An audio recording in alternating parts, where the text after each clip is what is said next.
From the alley-oops at Kezar to the glory days at the stick. From who's got it better than us to brick by brick. It's always the 49ers way. From off-season to game day. Yeah, we talk back. It's the 49ers Cutback.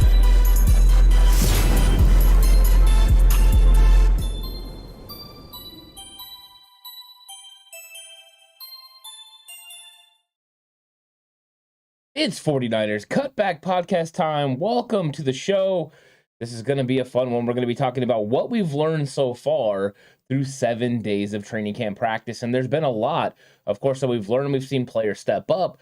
We've seen guys, take a stranglehold of certain positions. We've seen other guys start to develop, all the while seeing how this team is going to be looking and constituted, because the coaches have been giving some things away on how they've been using reps and where they've been playing players in certain situations. Also, there is one of those things where we've had talks about other guys playing positions.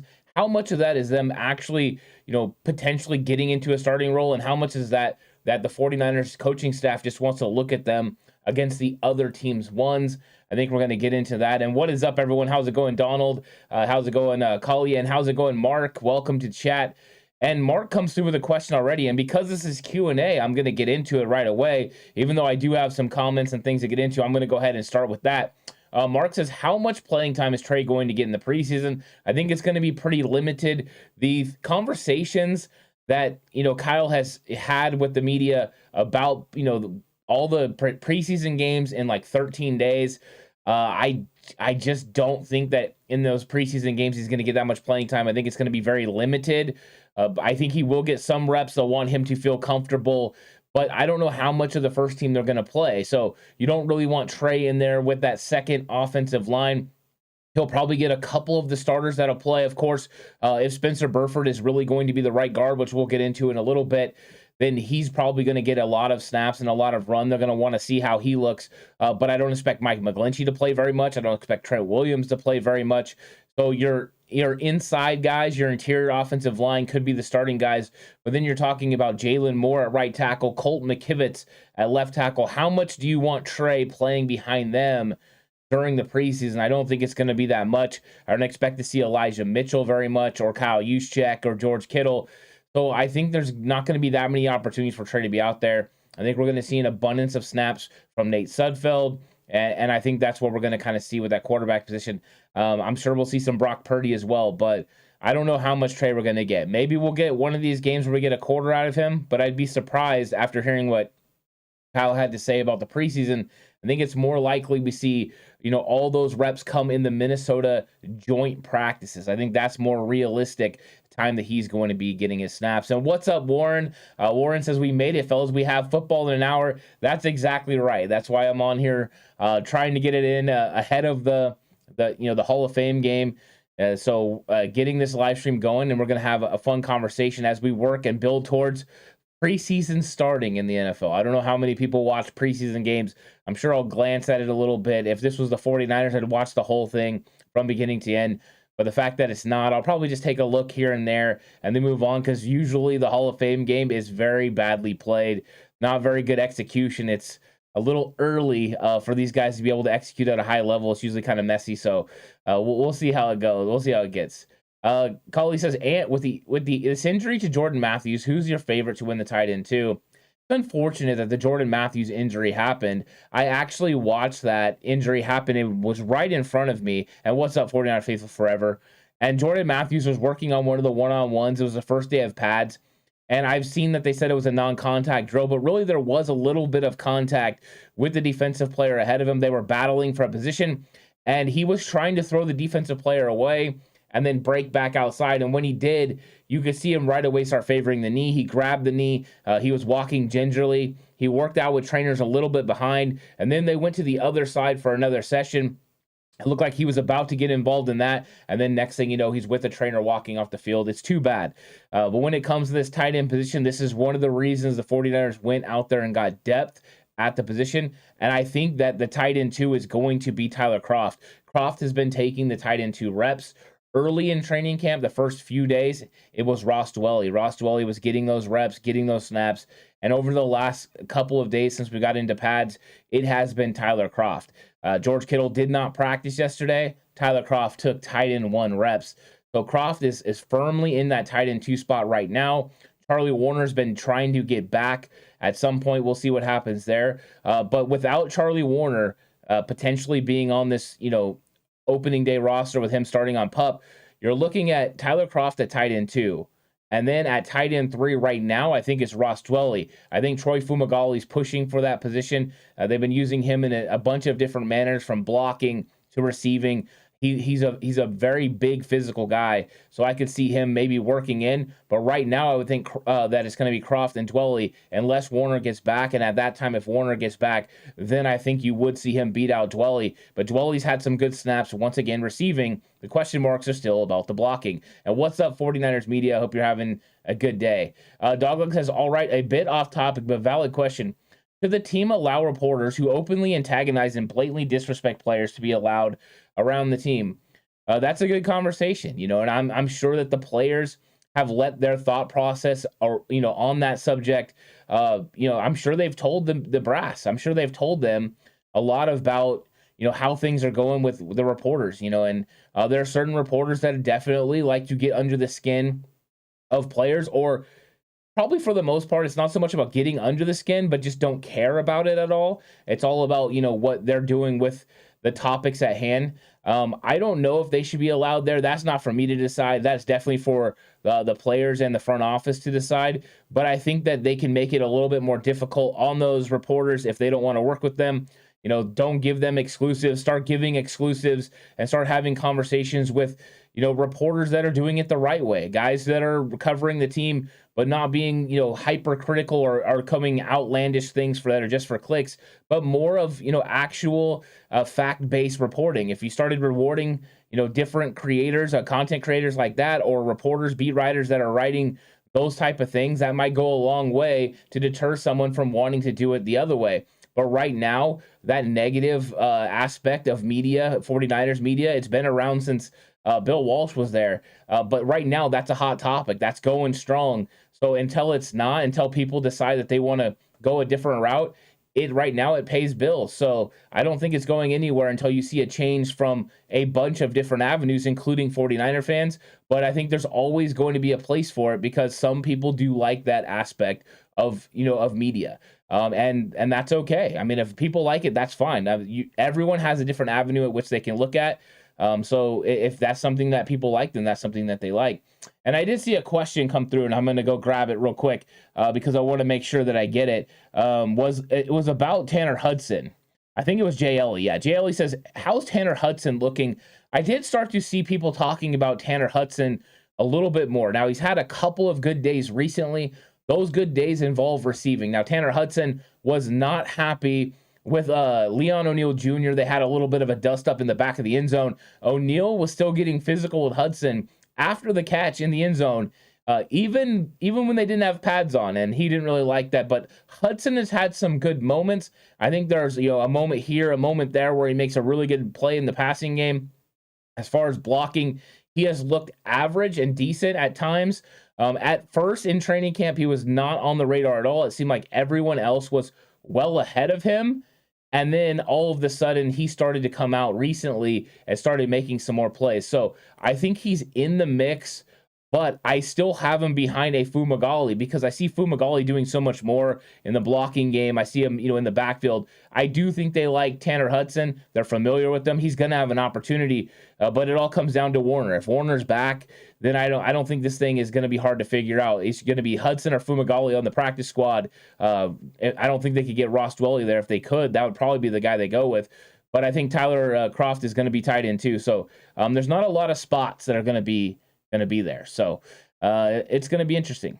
It's going to be interesting for sure. And I'm going through these as well. Tasio says, you going to do a watch party for the first game of the season? I haven't really talked about that yet.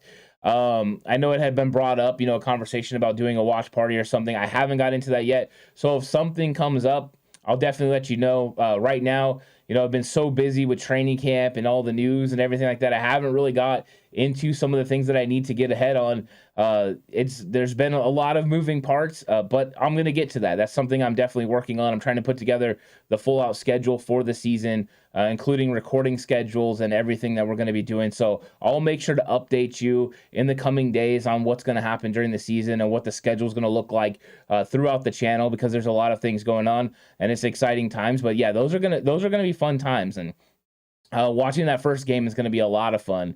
Whether it's, even the preseason is going to be a lot of fun. I'm excited about watching. It's a little bit different than last year, though, to be honest with you, because last year was the first Trey Lance preseason game.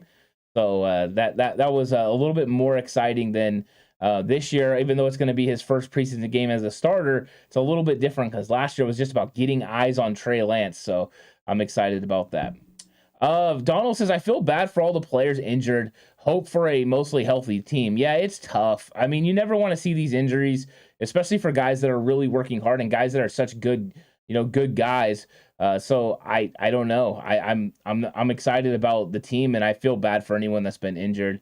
So we got Warren saying, how is Hufanga looking at safety? Are we going to regret letting Tart walk? We're not going to regret letting Tart walk as long as Hufanga continues the development. I did see some reports today where people were talking about Tarvarius Moore, getting first team reps. I think that is more so letting him spin. He's looked good as well. But that safety room from top to bottom looks pretty good. Taonu Hufanga is a different player than we saw last year. He continues to get better and better. I'm excited about Hufanga. I've been very excited about him.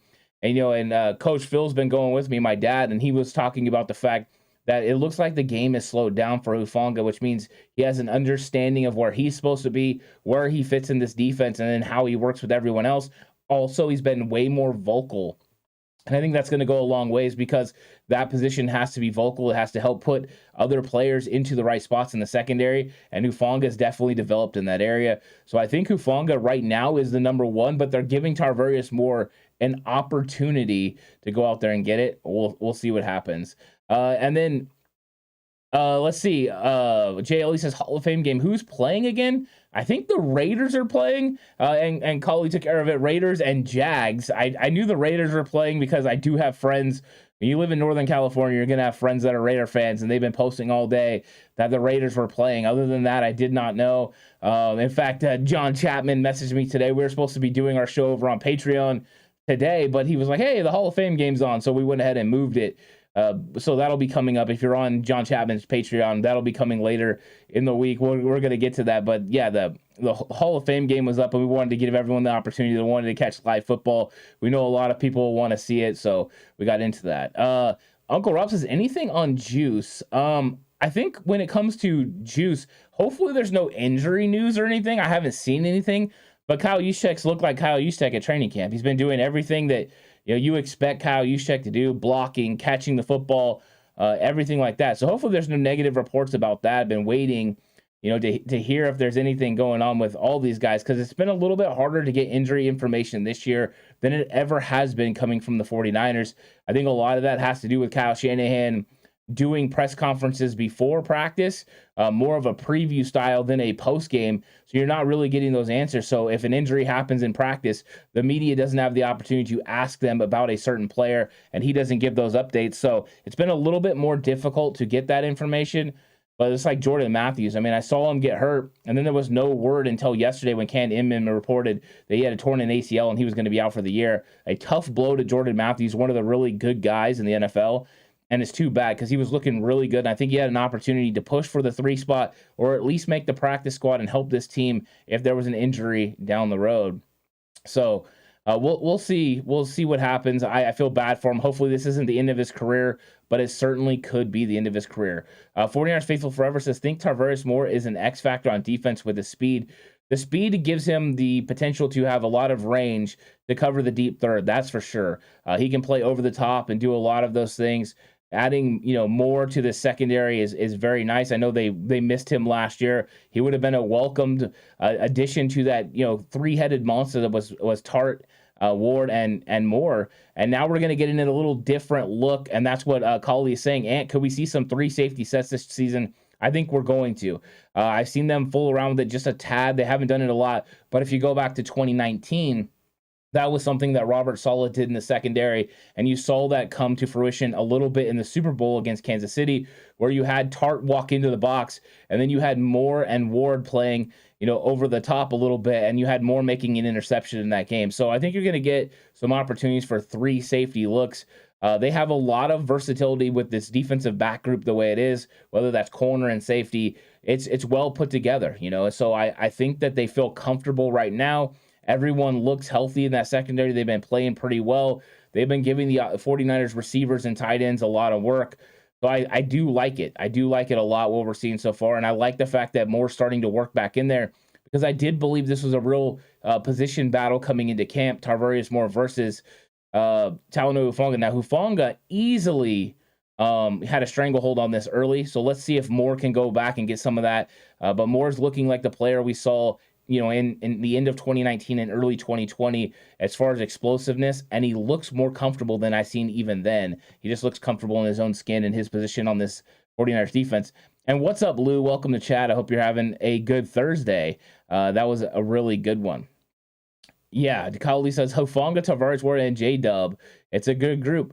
J. says, man, Ant, that's a hot hat you got on. How do I get one? I need to add this hat to the store. I haven't added it to the store. I ordered it and to check it out to see, I always like to check, especially if it's a different style of hat, to make sure it's going to look good. Everything's going to be good with it. So I need to add it to the store. So I'll get that added to the store, and I'll let everyone know. I have a couple of things that I'm going to add to our 49ers Cutback store. So 49erscutbackshop.com. We're going to be adding some new stuff here pretty soon. There's some stuff I've had ready to go, and I had to get samples in to make sure they're good. I never want to put anything out that I don't feel really comfortable in the quality, because I want it to be about quality. I want everyone to always get, what it's worth. Traffic says, good afternoon, TCC. Another day closer to the start of the season. Let's go. We're getting so close, guys. I mean, we're, just 8 days away from preseason starting for the 49ers. I'm very excited about it. We're going to have a lot of fun with that. They're going to be playing Green Bay, the tried and true team that we've been handling during the playoffs, and now we get to handle them through preseason. And it's going to be a fun one. I don't know how much we're going to see of the starters throughout preseason, but we're going to have some cool players on the back end. I know everyone wants to see how Trey Sermon looks. Everyone wants to see how Jordan Mason looks. And then we're going to get some Danny Gray, some Ray McLeod. Those are going to be fun guys on offense. And then there's all the questions around the offensive line. So there's going to be plenty of storylines for all of us who are way into the 49ers to see a lot of players that maybe you haven't seen yet, or see how they use them. Now, remember, there's not going to be a huge game planning to win these football games. More about going out there and executing the base offense, and you're just looking to make sure players are doing the right things and using the right techniques and competing, playing and play out. That's what you're looking for as a coach. You're not going to see a lot of game plans and a lot of, you're not really trying to win these games. You're competing and you want to win, but that's not the end all be all. It's more about evaluating players and getting a lot of good film on a lot of good tape, so that way you can go ahead and develop these players and look at the things that they need to work on against a team that's not your guys. Go out there and play against a different team. That's a little bit about what it's worth. But also the Minnesota week is going to be more important because of the joint practices. So 49ers Faithful Forever says, anything on Hawkins? Taylor Hawkins has had moments where he's looked really good. I've been excited about Hawkins. Some of his coverage has been good. There's been moments he's got bodied a little bit. Some of the tight ends have gotten physical with them. But he's also been coming up, cutting off routes. He's cut off slants, jumped in underneath, made some plays. So I've been excited about Hawkins' development. I've continued to think he looks a little bit better than Leon O'Neal. I think he would be ahead of him on the depth chart, but I don't know if either one of those guys have a real opportunity to make this team, because they're 4 deep at the safety position. As long as you're 4 deep at the safety position, there's not a space for Hawkins or Leon O'Neal Jr. So even though both of them have been developing and getting better, it's still going to be really difficult. And then 49 Faithful says, or Alubi. Alubi is still developing. I think there are times when I like some of the things that he does in the run game and the run fits. I have question marks about him a little bit in the passing game, where McCrary Ball is a little bit different. Marcelino McCrary Ball is good in the passing game, but I have questions about him in run fits. So they're a little bit different from each other, and both players make plays here and there. Both have had interceptions and pass deflections. So I think both of them are competing, but that linebacker room is rough. One of those guys, both of those guys can make the practice squad. They're both tremendously athletic and a little bit undersized to be linebackers. But that's how the 49ers usually start with these guys and end up developing them. It wasn't that long ago that Azeez Al-Shire and Demetrius Flanagan-Fowles were undersized former safeties that were developing into linebackers. Could Alubi, and Marcelino McCrary-Ball be those guys next? It could be. It could be. CJ says always comes through with the hats. Yeah, I love hats. It's my thing. I really do enjoy it. Mr. Corey says Hufanga might be an overachiever, third safety. A healthy Tarvarius Moore might beat him out. A healthy Tarvarius Moore is more athletic. He's got more physical gifts than Talanoa Hufanga, but that doesn't mean he's going to be a better player than Talanoa Hufanga, because instincts are a real thing, and Coach Phil talking to me about Hufanga seeing the game slow down. If the game slows down, you get there quicker. It's a term that football coaches like to use called football fast. You might not have a guy that's actually fast, but they're football fast. So that's because their instincts let them get a step ahead of somebody else. And that's what Hufanga appears to be right now, a guy that's showing football fast and football speed. So he's getting there ahead of it. He's having himself one heck of a training camp. I mean, he looks really good. He's battling in one-on-ones. He's competing. It is not normal for him to get beat. And then when he's out there in 11-on-11s, I mean, he's right where he should be almost every single time. He's barking out instructions. Hufanga looks really good. Moore is looking good too. This is a good situation for the 49ers to be in, where they have two guys that could obviously start. So that's good. We were wondering who was going to step up. Could someone step up opposite of Jimmy Ward? And if they could, we knew the 49ers defense could take a healthy step forward. And what we're finding out is we have two guys right now. So we'll see how it plays out through the rest of training camp and the preseason. We'll see if one of these guys step up and, elevate themselves above the other. I think Hufanga right now is in position to start, but I think Tarvarius Moore is playing himself into getting extra reps. So you're probably going to see a split in reps the same way we saw between Tart and Hufanga last year. The CEO says, who do you see as a slot receiver? Nervous about McLeod performing and staying healthy. Doesn't seem as if Jennings or Gray have stood out. So I think you're going to see a combination of different guys playing in the slot, all the way from Deebo Samuel. I think Deebo Samuel is going to spend some time in there. Brandon Ayuk, they're going to move guys around. You're going to see George Kittle. But I think in certain situations, you're going to see, either any of those guys, depending on what matchups Kyle Shanahan likes. If he's going to get a matchup on maybe a slower linebacker or a slower safety, that might be a good opportunity for him to go ahead and use a Ray McLeod, who's quick direction and change of direction. If he's wanting to go ahead and have somebody go up the seam to influence a single high safety or maybe take the top off, you can see Danny Gray in those situations. And then maybe you want just to convert on a first down. Here's Jawan Jennings. He can make those plays over the middle. So having guys with different skill sets and being able to use them in a variety of different plays with different sets and personnel groupings is what Kyle Shanahan wants, and now he's got the freedom to do so. So there's not going to be pressure on any one of them to be the third receiver per se. It's just pressure when it's their number called for them to go make a play. And Kyle's going to be able to kind of rotate all these guys through and also be able to give Brandon Ayuk and Deebo Samuel time to get a little bit of rest, so that way they're not going out there and consistently getting, all the reps, because they have three guys behind them, and those three guys that are backups that can go out there and get it done at times. And we can see Jennings playing on the outside, or Ray. They've been doing that already. And then it was just 2 days ago that Danny Gray had probably his best performance as an NFL player in training camp, where he made a lot of really big plays, whether they were down the field or over the middle. So let's see. Ant or Jess, do you have some flex fit hats as well? You know what? I don't think we do right now, JLE, but I can definitely go on there. I'll go on there and see if there's a flex fit option. If there is, I'll go ahead and get one of those for you and put it up. So that way you have flex fit options as well. I am kind of restricted by certain things, so I don't know if I've gotten into that, but I'll look for you, JLE, for sure. Traffic says preseason should actually be good. Watch for the Niners. Our roster's kind of stacked, so we should have players fighting it out, trying to earn a spot on the 49ers. Yeah, you're on point with this, because it's going to be exciting watching some of the guys that are potentially bubble players.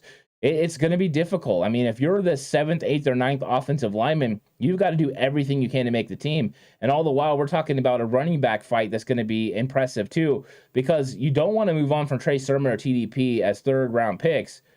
So who are you going to move on from? Jeff Wilson Jr., an incumbent that you feel really comfortable with in a lot of situations, to Michael Hasty, who's been your third down back, or Jordan Mason, who's been impressive so far in training camp. It's going to be a lot of big decisions for the 49ers. So you're going to see a lot of really good reps from a lot of players at training camp, or hearing about them from people like me from what they're doing at training camp. Now you'll actually be able to see it on the field. So I'm excited about all that. And what's up, Paul? How's it going? I hope you're having a good day. Welcome to chat. Coley says, Ant, who could be a surprise cut? I think JWJ could be in trouble for some reports I see. There are guys. Jeff Wilson Jr. is one of those guys that could be a cut. Unfortunately, he had something hold him back injury-wise. So I think that, right now he's a step back. But we haven't seen, anyone just go in and take over a spot other than Elijah Mitchell. He's the one that looks head and shoulders above everyone else. We've seen improvements from Trey Sermon. I know I've been excited about his vision for a week or so now. I've seen him doing some good things. I think Jordan Mason's made some plays. So it's going to be tough, but it's always come down to Jeff Wilson Jr. versus JaMycal Hasty. I think that's one of the battles that needs to be won. The problem for Jeff Wilson Jr., JaMycal Hasty has been catching the ball in the backfield at a high level. This is exactly what happened last year in training camp and then the preseason. JaMycal Hasty had himself an absolutely great camp and good preseason, and then he was able to beat out a Wayne Gallman. Could Jeff Wilson Jr. suffer from that? I don't know. I think what it's going to come down to, though, is all the things that Jeff Wilson Jr. can do. He can run on the interior and outside. He can catch the ball. He can block. Are those going to be enough to stave off a JaMycal Hasty and to beat out a young player like Jordan Mason? I think they would like to get Mason to the practice squad, but he's running big and physical, and that could prove to be a little difficult, especially with a team like Seattle, losing out on Chris Carson. A fit of Jordan Mason to their offense could be nice. Just wonder if Pete Carroll would actually go with an undrafted free agent at that point. He might. We'll see. 49ers Faithful Forever says, if Castro Fields does not make the 53, strong odds he's picked up by elsewhere with his athletic profile. I think it is. I think his size, athletic ability, the fact that he was drafted in the 6th round, I think someone might take a shot at him. He would make sense, in my opinion, to go up to Seattle the way that they're going back to their cover 3 look with these big, tall, physical cornerbacks. I think he could fit into that mold. They could end up working him into the nickel corner spot. So I think he would be somebody that they would like as they're rebuilding that secondary and rebuilding that defense. I think Castro Fields could get picked up, but the 49ers have just an embarrassment of riches. They have so many really good football players in that secondary. It is just going to happen. They're going to lose some really good players that they would like to get on the practice squad because there's just not enough room for everyone else. There's just so much talent, and that's good news because they have talent on the top end. They have talent all the way through in the depth. This is the most talented cornerback room that the 49ers have had under Kyle Shanahan and John Lynch, and that's saying a lot. So it's good to see them address that position, and they're going to have guys that are going to be able to go out there and make some plays now. So I'm really excited about that room overall. Let's see. Mr. Corey says, pick one after a good season between Ebukam and Emmanuel Mosley, seeing both are unrestricted free agents in 2023. I think what it comes down to, I'm just going to continue to look at what the 49ers do consistently, and they usually choose defensive linemen. Now, the one thing that's going to play into this, though, is Drake Jackson. How far along is Drake Jackson going to get during the season? If Drake Jackson is going to be able to start over Samson Ebukam, they might go ahead and move on from Ebukam and go and roll with Drake Jackson, a cheaper option for the next 3 years. We'll see if that ends up happening. I don't think they want to lose Emmanuel Mosley opposite of Charvarius Ward. I think they'd like to figure something out. But I think they were hoping that Ambry Thomas was going to be able to slide into that role. I think they were hoping that they can move on from both guys in the offseason and save some money. It doesn't appear that that's going to be the case. Ambry Thomas definitely isn't playing up, to that level of competition right now. He's still got to develop. Hopefully he's just a slow starter again and he's going to get this thing going. But he's had just some real struggles this year. A lot of these players are taking advantage of him. Basically, every time Brandon Ayuk goes out there, he's getting on him. So it's a little tough. It's a little tough. So I don't know who I would decide. I think the way the 49ers normally handle business, they would choose an Ebukam over Mosley unless somebody like Drake Jackson's ready to go. But it's usually D-line over secondary every single time. We'll see if that trend continues. Paul says, I have Kinlaw getting 5.5 sacks and contributing stout run defense he's gonna be a great run defender. He's been playing with lower pad level. He's really strong at the point of attack. He's got the quickness to be able to split a double team without just using his physicality, but using his speed, kind of the way that DJ Jones did it a lot of times. So I think that, yeah, Kinlaw's going to be making some plays in the run game. Him and Armstead together should occupy a lot of double teams and occupy a lot of offensive linemen that should be able to keep these linebackers clean. Keeping these guys clean where they can flow. Warner, Greenlaw, and Aziz being able to flow freely, find the open windows, and be able to get downhill and make tackles is what they really want. And I think those guys are going to be, the guys that are going to get it done early. You're also going to have some guys that behind them that are going to be able to do that too, with Hassan Ridgeway, Kevin Givens. Those guys are excited. Maybe even Robert Kondiche. So I think Kinlaw will have opportunities on early downs to get sacks. I don't think 5.5 is a stretch. I think it could be right around that number. And if he comes away with 5.5 sacks and is stout against the run, I think everyone will get really excited about Kinlaw and his potential to continue to develop. And then you'll start hearing conversations about the 49ers exercising his fifth-year option and taking advantage of that rookie contract. So Kinlaw coming out with a big year would pay huge dividends for this 49ers defense. And I don't think 5.5 sacks is too crazy to think that he can't reach that. Lou says, what's your view on MM at the lighter weight? Sorry if the previous... No, we haven't discussed Mike McGlinchey, Lou, so that's a really good question. I haven't had any problems with his weight. So he's playing about 10 pounds lighter than last year. We know the big conversation coming from 2020 where he had lost so much weight was him getting back up to 320 because he wasn't able to anchor in the 2020 season. Every time that somebody bull rushed him, he got absolutely pushed back. Well, maybe not every time, but he got pushed back, and that was a real weakness for him. Now, it seems like Mike McGlinchey's at a comfortable weight where he believes it's a little bit more in the middle. And so now he's sitting at 310 pounds. From watching him on film, it doesn't seem to be a problem with him anchoring. It looks like he's been able to do that. His athletic ability is still there, but I think he is knocking off the rust of, not playing for most of the year. I think Mike McGlinchey's having good reps. They've consistently had him going against Nick Bosa. If you can't get better going against Nick Bosa, you can't get better.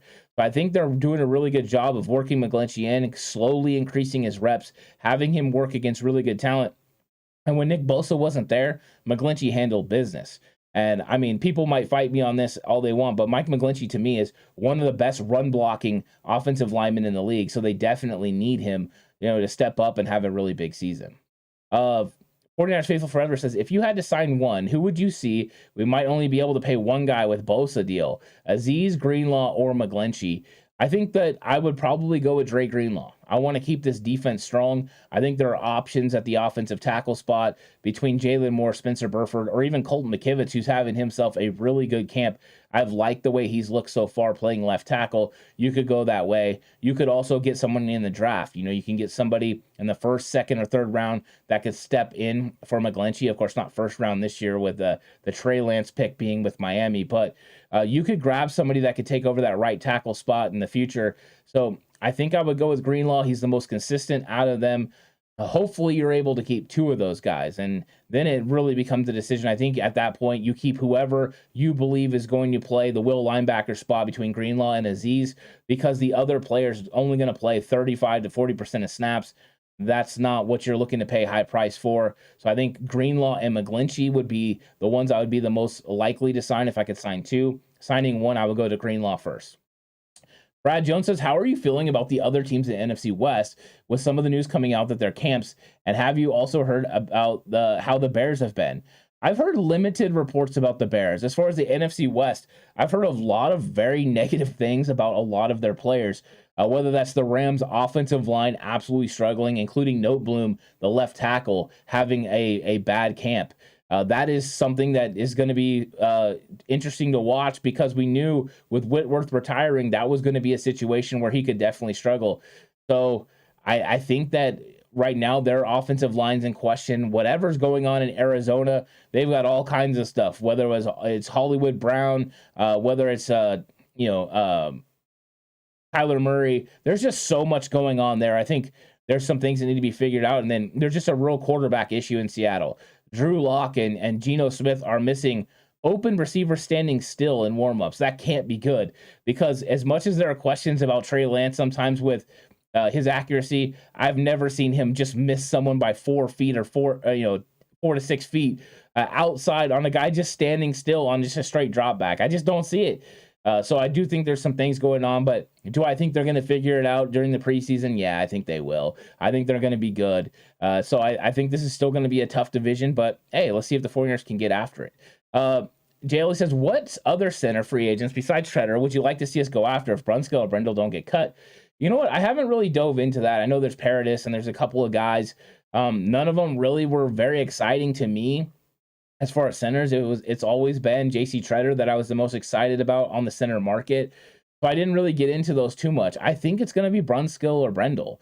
I think one of those guys is going to get that role. So I haven't looked at it. I could get into it and then discuss it on a later episode, JLE, because I'd really have to break down who is scheme fit. And I haven't paid attention to the centers enough to know, besides Paradis and Treader, who are fits in the scheme. And so I wouldn't want to just name guys because they're available in the center doesn't mean they fit what the 49ers do. What's up, David Villa? Hope you're having a good one. Welcome to chat. Everyone's letting you know what's up. So that's awesome. Donald Johnson says, who thinks Bosa will have a monster year? I can see Bosa still angry over last year. That should help everyone else out. Yeah, Bosa's going to have himself a good year. 49ers Faithful Forever says Bosa with 20.5 sacks, which would be absolutely tremendous. I think early on in the season, they're going to shift so many offensive players towards Bosa, towards Armstead. I think that's going to make things open up for Samson Ebukam, Charles Omenihu, Javon Kinlaw, whoever's rushing from the other side. And I think in those situations, those guys need to win.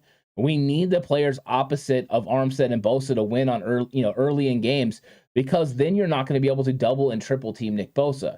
You can't double and triple team Nick Bosa. That's when he's going to start getting his numbers. But it's going to come down to those other guys taking advantage and winning on those one-on-one matchups. So I think at some point we could see where Bosa starts getting, singled up. And if that happens, then that's really when he's going to start making plays.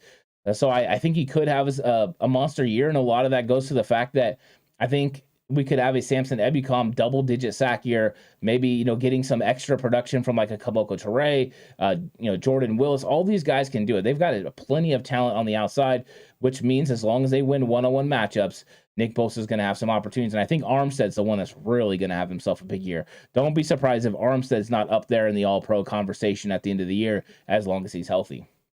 Doglog says, I'm not as worried as most about the O-line. We have fantastic tackles, and Kyle seems fairly confident with what they have already. Do you agree that this month the interior offensive line will look different than it does now? It could. I don't know what's going to happen with Spencer Burford. Spencer Burford coming in there and taking all the first-team reps was definitely a surprise to me. He's come in there and he's been pretty consistent. He gets better every single day, which is all you can ask of a young player. If you could tell me that Burford was going to get better every day and at some point in the next 30 days, because that's when they're going to, eventually strap it up against Chicago, that he's going to become fully developed, I mean, you got to feel very comfortable with that. But a lot of it's been about Mike McGlinchey getting healthy. With Mike McGlinchey not getting full reps, they've been rolling with Jalen Moore at right tackle. If Mike McGlinchey, works himself more into it, would they decide to thrust Jalen Moore into the right guard battle? They definitely could. So we might see that. All the while, we've got a battle at center between Brendel and Brunskill. And if for whatever reason Brendel was able to win that battle, you would think that Brunskill will be thrust right back into that guard spot. So things could definitely change over the next month before we get to Chicago. But right now, they're allowing Spencer Burford to go out there and develop. And I think he's getting a lot of really good reps, which is nice. Those are reps that Daniel Brunskill doesn't really need. He's very comfortable, playing the right guard position. I mean, that's what he did all last year and half of 2020. Mr. Corey throws out some unrestricted free agents in 2023 with Mosley, Ebukam, Alshire, Greenlaw, Givens, Jimmy Ward, Moore, which is Tavares Moore, Jennings, McGlinchey, Omenihu. Yeah, they're going to have a bunch. They have a bunch, and they have a lot of money, too. They're going to have a lot of money to be able to spend. Of course, they're going to use a lot of it on Nick Bosa, which everyone understands. But the way that they've been working out these contracts, next year they're going to be on a rookie pay scale still with Trey Lance. Deebo Samuel's contract doesn't go through the roof until 2024. So there's a lot of room for them to be able to bring some of these guys back. Are they going to have hard decisions to make? Absolutely. And you want them to have to make hard decisions. You want them to have to, decide who to bring back. I think there are going to be, some of these guys that are going to be cheaper than you think. I do worry about like a Jimmy Ward getting on the open market and getting one last contract. Maybe he goes ring chasing or something like that.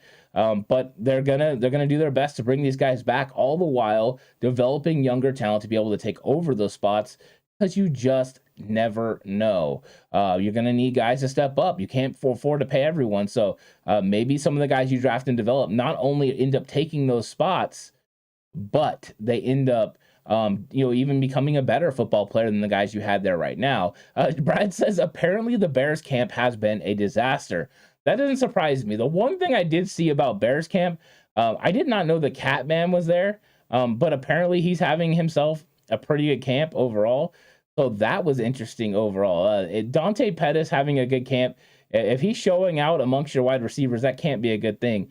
Well, we'll see if they figure it out. They're under a new regime, of course. So we'll see. I think that those guys, will definitely figure it out. They'll be better when it gets to the end. But they got a lot of moving parts and a new coaching staff. So they're figuring out how all these players fit with what they want to do. It's probably going to take them a couple years to be able to compete. Because whenever you have a new coaching staff, you want to start bringing in players that fit your scheme. And a lot of times the holdovers don't exactly fit perfectly. It's not like a situation in 2011 where Jim Harbaugh comes in. And did he have every player perfectly? No, but he had a really good amount of guys that fit the system. And then you had, some guys that they grabbed in that draft that fit perfectly, like an Aldon Smith. And so they took advantage of it. But that's not always the case. You can't always come in like gangbusters when you're a new coach. Sometimes it doesn't work out that way. 49ers Faithful Forever says Kobe Bryant is balling out in Seattle, though. And Kobe Bryant should. He fits perfectly with what Seattle wants to do on defense right now with their cover 3 scheme. He's a tall, physical wide receiver who can move. I think Kobe Bryant was a nice pickup for them. I think they've got a lot of young players there. Seattle had a very good draft. Seattle's going to be better in the next couple of years. That's why the 49ers need to keep getting better, keep taking advantage of situations, because Seattle might be down right now, but they're not going to be out for long. They're going to come back. And as long as Pete Carroll is there and the way that they've orchestrated these teams before, they're going to get competitive again. So I think that there's opportunities for the 49ers to beat them this year. I never want to count a team out, but I think that they're going to get better and better. Seattle is, because they're on their way already, developing and going back to what Pete knows best, not relying on a quarterback, but relying on defense and a run game. So that's going to happen here pretty soon. Mr. Corey says 49ers are the best team in the NFC West. Rams are top heavy. The Rams are one of those teams that, as long as they stay healthy, they're in the mix to win every single football game that they're in, because they have a lot of really good football players. The problem is they're an injury or two away from having a catastrophic season. I mean, if they lose Matthew Stafford, of course, you take anyone starting quarterback, right? You have that situation. But also Aaron Donald. That defense changes drastically without Aaron Donald, without Bobby Wagner, without Jalen Ramsey. You lose any one of those guys, and one part of their defense is absolutely suffering. The 49ers, on the other hand, you wouldn't want it to happen, but if they were to lose an Emmanuel Mosley or Tarvarius Ward, you have a Jason Verrett or an Ambry Thomas who started last year who could step in and get it done. There's less depth on the Rams. So you're right. There's some situations there that is you're gonna have to figure out. You know what I mean? And that's one of the ways they went to build it. And when those players stay healthy, and the Rams have had good luck with injuries, when they stay healthy, then they can compete and they can make a lot of plays, and they're always in on it. 49 Faithful says Bosa practically on a contract year. He's going to body people. He's going to have himself a good year. He didn't have to come back from injury. He didn't have to rehab. He's been working. He looks just physically better than he's ever looked. I've seen him every year, and this year he just looks even more physically fit. He's getting better at camp. The dude is insane. The impact he makes on this 49ers defense is felt right away. As soon as you see him come up, not only does the energy come up from every time he's in the game, but the way that the offense has to respect him. You cannot stop Nick Bosa one-on-one. You might get him one time, maybe two, but he's going to get you the rest. And out of 10 reps, if he's getting you 8 out of 10, that's not good for everyone else. And what's up, Sir Juju? It's been a while. Welcome to chat. WTM says, is Ward the best man cover the 49ers have had in the last 10 seasons? I think he might be. I think he might be. Ward has looked really, really good. I kept hoping that Jason Verrett in 2021 was going to be fully healthy, and then I thought he would have been the best cover guy the 49ers had in that time period. But, and what's up, P. Murr? How's it going? I think right now it's Tarvarius Ward. Now, can Can we get a situation where all three of those guys are playing at a high level? Yeah, but Ward is one of the best corners that I've seen in training camp in a long time. The guy's fantastic, and I want to see that translate to the field. But if he plays at the level he's playing at right now through training camp, he's going to be able to help take away guys. So it's just going to change the defense. You're not going to have to give safety help over the top to Charvarius Ward. You're going to be able to roll that safety somewhere else, or have him cheat in the box with a robber situation and take away the over the middle underneath route. That deep crosser, it used to be a problem sometimes for 49ers. It might not be this year, which could create other turnovers. And the fact that the processes for the quarterback is going to be sped up because this defensive line is getting after him. That's more opportunities for Charvarius Ward and the safeties and DBs to have interceptions and make plays. Turnovers would be really huge for this football team. So I do really like Charvarius Ward, and I think that's a fair comment, W2M. I think that really is. Doglog says, do you agree that we can honestly say since the first time in Kyle's tenure that we legitimately have the chance to be the top defense in the league? Yeah, I think this is it. This is the first time. We've talked about them maybe being top 5, and you've seen them come, up there in the top 5. But this is one of those ones where it's like, wow, with the way Charvarius Ward looked, and it took us getting our eyes on him. But the way that they've been going out there and competing, and the way that Emmanuel Mosley's been competing, he's raised his game. You had question marks, of course, about Talanoa Hufanga. You had question marks about the nickel corner spot with Darqueze Dennard, but those seem to be getting answered. And as long as they continue to be answered, this could be one of the top ones. And we had a $4.99 super chat from 49ers George 365. What's up? He says, hey, Coach Anthony, I'm predicting 3,500 total yards and 25 total T's for Trey Lance this season. Cheers. Okay, first off, thank you so much, 49ers George. And second, that is a realistic thought process when it comes to Trey Lance. 3,500 total yards means he's probably throwing for around 3,000, running for 500 yards, and then 25 total touchdowns allows him, like I was talking about yesterday, for him to get really close to 20 touchdowns passing and 20, maybe 5 rushing. I think that would be a great year for a Trey Lance, and that would mean that the 49ers probably, won a lot of football games. I love that comment from 49ers George. I think that's a good thought process because I see some of the takes sometimes where they talk about Trey Lance getting over 4,500 yards passing and over 30 touchdowns. And I mean, I love it. I would love to see that. Don't get me wrong. I would love for Trey Lance to just go absolutely crazy and have all those numbers. But having realistic expectations for a guy in his first year as starting quarterback is refreshing. And I think 49ers George hit it on, right, the nail on the head. That is realistic. I would love that, and there's potential for him to have a little bit more than that. We'll see. But I think they can win a lot of football games if they ran the ball good and they played really good defense. So, I like that for sure. Mr. Corey says, and you're correct. Only Treader's worth getting signing at center. Billy Price is and the others suck. So thanks, Mr. Corey, for going through the list for me. Maybe I don't have to go through it as much as I was going to. 49ers Faithful Forever says, Ant, what's your starting offensive line come week 1? 49ers Faithful Forever is putting me against it. Well, I mean, right away, it's easy, right? Trent Williams and Mike McGlinchey are going to be your 2 tackles. Aaron Banks is going to be left guard. From what I've seen at camp right now, I think Daniel Brunskill is going to be the starting center with Spencer Burford at right guard. And I didn't think that, I had mentioned before that I thought Burford could potentially start. That was way back before training camp ever started. And even then I had tried to talk myself out of it, coming back and forth about it. I've never been set in stone on it, but that was one of my bold predictions that I made for Spencer Burford. It could actually happen, and we'll see. I think the only way that Burford doesn't start at right guard right now, from what I've seen, is if Daniel Brunskill gets freed up from the center competition and then goes in there and competes at guard.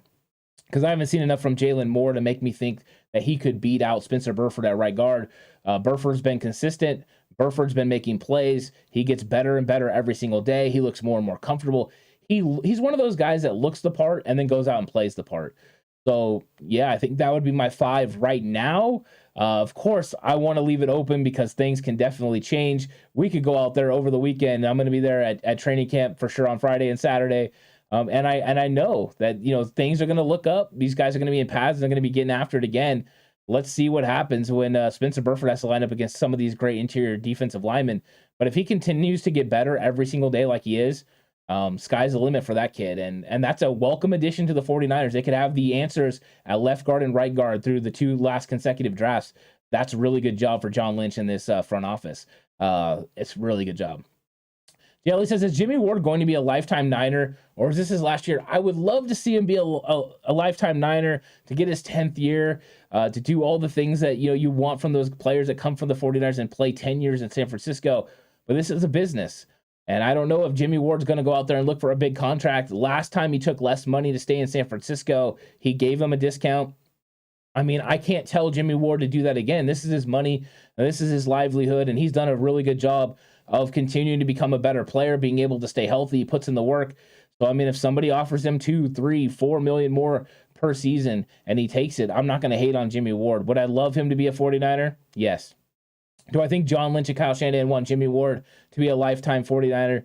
Yes. But we've seen so many players have to, come and go, whether that was somebody like a Frank Gore who no one wanted to see go. It happens. Jerry Rice had to go. They reached that point in their career where, you have to let them go. Somebody's willing to pay them for what they did, and you're looking at paying someone for what they're going to do, and that doesn't always match up. So hopefully Jimmy Ward works it out and comes back to the 49ers, gets his 10th year. Maybe we get Jimmy Ward a ring here in the next couple years. I think that would be really nice. I would like to see this group get a ring. A lot of these players deserve it. The guys that have been around for a long time, there's not that many. I mean, Jimmy Ward, the longest tenured 49er. So hopefully. Kelly says, did you see who we worked out some guards today? I did not. I did not see that, so I'm going to have to go and check that out and see what guards they worked out and see what that means for the 49ers offensive line. If they want to bolster depth, let them come in and compete. Let's see what happens. Because, I mean, so far, interior offensive line has still been a question mark, and some of the young players maybe haven't been reaching expectation. I will tell you that, the third-team offensive line at times struggles. But, I mean, that's what you expect, because with the third-team offensive line, there's a huge fall-off from everyone else. With the third-team defensive line, there's not a huge fall-off. The third-team defensive line is absolutely fantastic. So, yeah. P. Murr says, I've been saying watch out for Jordan Mason. He's going to beat out Wilson and Hasty. He's looked good. Jordan Mason has looked good. Now, his reps in practice haven't increased the way that somebody like Elijah Mitchell did last year. Once Elijah Mitchell had his big practice, some of his reps started increasing. You started seeing more of him. We haven't seen that yet from Jordan Mason. Now, of course, some of his reps are his reps have increased a little bit because Jeff Wilson Jr.'s reps decreased with his injury. But Michael Hasty's still ahead of him. Could Jordan Mason make this roster? Absolutely. The guy's got so many physical traits. He's big. He's imposing. He reads pretty good. He catches the ball great out of the backfield. That's one area he's fantastic. He runs with a physical nature. I want to see him run against, Preseason, another team where they have to take him to the ground, because I want to see how many of these arm tackles right now that the 49ers defense he's breaking, how many of those relate when they can actually go low and take him down. I think that'll give me a really good idea of where Mason is. And maybe we'll see him step up. And then maybe you're right, Pemer. If that is the case, he definitely could go ahead and beat out Wilson and Hasty. And I don't think that Kyle Shanahan would care too much if that happened, because if it did, it means you got another young player that you can count on. You have a longer contract at a cheap rate. So I think that would be something they would like. Doglog says, what's a more likely floor ceiling? 5-12, 10-7, 7-10, 13-4. I think it's 7-10, 13-4.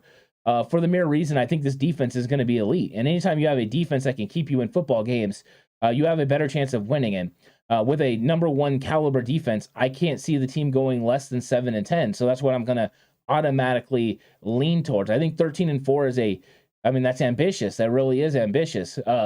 But when you have an elite defense like this, as long as the run game can get going at the level that you're expecting, then with a great run game and a defense like that, you would think 13-4 is within reach. It's going to be difficult because you play in a tough division and a lot of tough teams. But to me, 5-12 would just be, that would be terrible. I can't see that. I think 7-10 makes more sense for the floor. John Paul says, always loved Jeff Wilson Jr. However, do you think he'll have a tough time making the team? Seems that he lost a little speed. Obviously, I know that depends on Sermon, Hasty, and TDP as well. Jeff Wilson Jr. early in training camp, and luckily I've been out there every day, he was moving back to the speeds that you would remember from 2020 and 2019. He was out there hustling and really getting it done, and he looked a lot faster than Trey Sermon, TDP, Jordan Mason. He looked a lot faster than all of them. It was basically Elijah Mitchell Jeff Wilson Jr., JaMychal Hasty. Those guys were getting the bulk of the reps, and they were working in Sermon, working in TDP, and Jordan Mason. And Mason was getting a limited amount of snaps. After Jeff Wilson Jr. missed practice earlier this week, he hasn't gotten those reps. And when he has gotten the reps, it hasn't been a lot, catch out of the backfield here or there. So I haven't really seen this guy, light it up as far as run full speed again. I'm a little nervous about that. And if he's not back all the way or not able to get back all the way, then yeah, he might not make this roster. So it's something to watch. I love Jeff Wilson Jr. because he does everything with all of his effort. He runs hard, he blocks hard, he catches the ball in the backfield. He can literally do it all. He's well-rounded. So you like that kind of depth running back on your team, and he plays with pretty good vision. But right now, you have some guys that are right there with him, and anytime you show, that you have some sort of injury, these guys are going to come get you.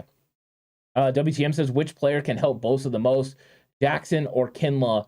I think it would be Jackson. I think Kinlaw is going to help out Eric Armstead and really help out the linebackers. I think that's where his influence is in the run game. Being able to stop the run on early downs is going to provide opportunities, of course, for Bosa later on. But I think Jackson will eventually. Now, I'm going to say this is Kinlaw might have more of an impact on Bosa this year. Next year, it would be Jackson, because if Jackson can continue to develop and be a formidable option opposite of Bosa, where you can't double and triple team Bosa down the road, that would be more beneficial. But I think early on this year it will be Kinlaw, especially in the run game. But he's the most beneficial to Fred Warner and this linebacker group, keeping people off of them. And Paul says quest for 6. I love that. JLE going with the accurate. Love that as well. Traffic says, I think the way the 49ers handle situations like Jimmy G goes to show why players like Jimmy Ward and are willing to take less money. I think they do know that this organization and front office is going to be entirely transparent with them. They've kept it, clear every single step of the way with Deebo Samuel, with Jimmy Garoppolo, with a lot of these players. And, they've shown and proven that they take care of their own, whether that was George Kittle, Fred Warner, being able to work those things out. I think that they've done it with Deebo Samuel. This just goes to show. And whenever you build a track record, yeah, players are more likely to work with you. They're more likely, to go in and maybe take a little bit less, to do you a favor and a solid, because they know you're going to return the favor in the long run. All the while, they've built a kind of group in a roster that works well together and has a good camaraderie. So overall, everything's just better. And so now you got that attitude where you want to do for your players and you want to do for your team. So we'll see. And Fortnite Faithful says that it was Caleb Benouch, Jordan Mills, and Tyree Saint are the 3 guards that had a workout. Wow. Tyree St. Louis. Okay. I'm going to have to look into these guys. I haven't watched them too much. Like JLE says, Jordan Mills is a big old vet. So we'll get an idea of how these guys are looking and see which direction the 49ers are planning on moving on from. There are a few players right now that I've already seen maybe aren't NFL caliber at this point in their career, so they could potentially move on from them and bring in a guard for competition. Let's see. Let's see what they do there, and maybe they're thinking about moving somebody else to a different position. That'll be interesting. But maybe that goes to show that they've figured out their tackle position a little bit. We'll find out. We'll find out what that means. 49er George 365 says, conventional wisdom says don't get hopes up too high, but it's optimism season right now. Loving our chances for a great year and a much better start than last year. Exactly. I think that's it. You always got to have your tempered expectations. I know I did that as well going into camp, with some of the players and some of the conversations, just like Jordan Mason. I kept my expectations low and even, because you don't want to go through those extreme highs with the team and extreme lows, because you're going to have those ups and downs as the year goes on. As a coach, a coaching staff, as a team, you always want to make sure you try to stay even keel throughout. Don't let the wins take you too high and the losses take you too low. Don't get on that roller coaster, but stay right there, and I think that'll really help. Uncle Wayne, and welcome Uncle Wayne, says, will the O-line stunt the growth of Trey? I don't think so. I think when it comes down to it, they're going to be able to get this run game going enough, Uncle Wayne. And if they get the run game going enough, that is going to take a lot of pressure off the offensive line, because all of the offensive linemen that the 49ers draft are really good in the run game. I mean, they're bullies. They're physical at the point of attack. They have heavy hands. They move people off their spots.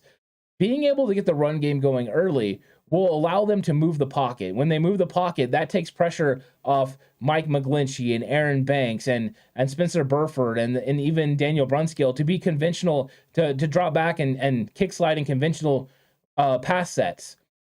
By doing that and moving the pocket, they're going to make it easier for these guys, because it's always easier to block as an offensive lineman when you're moving forward. Getting your weight moving forward, moving people off their spots is what you're trying to do. So I think that is what the key is for Trey's growth. Now, if they start getting down in football games and being behind the 8 ball, and Trey has to line up and throw the ball 30, 35 times, that's when you're going to worry about the growth of Trey Lance, because that's not a good situation for him.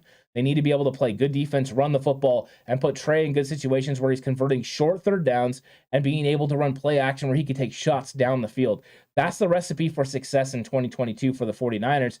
And it seems to be the recipe of success with Kyle Shanahan's offense. So that doesn't change.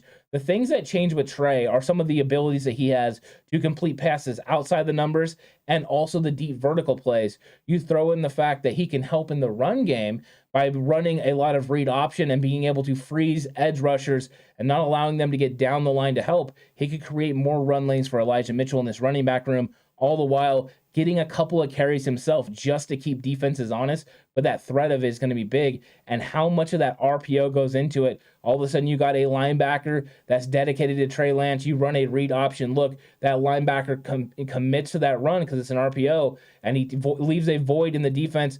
Boom, slant pass to Brian Ayuk or Deebo Samuel, and they're all of a sudden up the seam in a big play. Those are things that Trey's going to afford you to get to, but he's going to have some time to develop. So I don't think that the interior offensive line is going to stunt his growth as long as they can get the run game going. If not, just overall circumstance could stunt his game. Vivian says, I thought the TDP was a bad running back, but in training camp, Jackson is doing great. And TDP and Gray, I think they're making the team, the offense is unstoppable, and the defense is doing very good. The run game has looked pretty good. Now, TDP has probably struggled a little bit more than I think I would have liked to have seen from him. I think he runs with good balance. He has pretty good vision. But right now, we've had some plays, and he could have had a couple of really shining plays. There's one play where they're running a sweep to the left, and he goes to catch the pitch, and he just takes his eyes off of it because he sees how open the field is there. They sealed the edge. He's going to run. He has open field. He's going to make a big play, and he drops the football. Akin to what you've seen from DeMichael Hasty in previous seasons, and those plays are definitely frustrating. So I think TDP is one of those guys that he's going to continue to grow. Let's see what happens in this next block of practice, Friday, Saturday, Sunday. Let's see what happens with TDP. And then when we get into the preseason games, I think that's when we're really going to find out who these running backs are and what they're made of. But guys, you know what? I'm against the time. I'm against the clock. I really had a great conversation today. You guys came through with some of the greatest questions. It was awesome. You guys are never let me down. 49ers Cutback crew is fantastic. I had such a good time during this entire episode.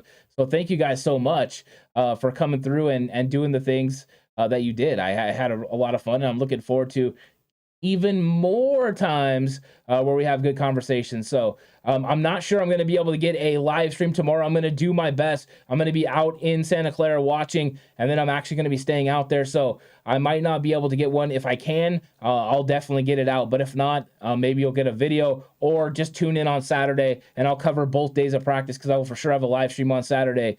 So I'm excited about everything. Thanks everyone for coming through. It was a good one. I really enjoyed it, and can't wait to catch you guys on the next one. So you guys all have a really good Thursday. Enjoy watching the Hall of Fame game. Have a good Friday, and if I can, I'll see you then. But stay safe, and remember, the right way is always the 49ers way.